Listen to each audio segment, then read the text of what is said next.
ওগো আল্লাহ, ওগো মালিক, তুমি ছাড়া তো আমাদের আর কেউ নাই, তুমি ছাড়া তো আমার আর কেউ নাই। আল্লাহ গো, তুমি যদি মাফ না করো কে আমাকে মাফ করবে?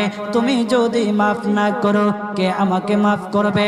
তুমি যদি আমাকে মাফ করো তাহলে তোমার কোনো দিকে কমবে না, তুমি যদি আমাকে মাফ না করো তোমার কোনো দিকে বাড়বে না।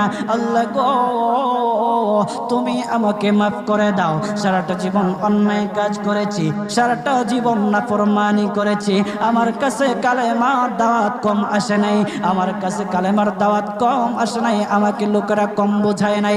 ওগো আল্লাহ, তুমি আমাকে মাফ করে দাও। মাফ না করলে কোথায় যাব, কার কাছে যাব? বাবা যখন মারে তখন মার কাছে আশ্রয় নেওয়া যায়, মা যখন প্রহার করে তখন বাবার কাছে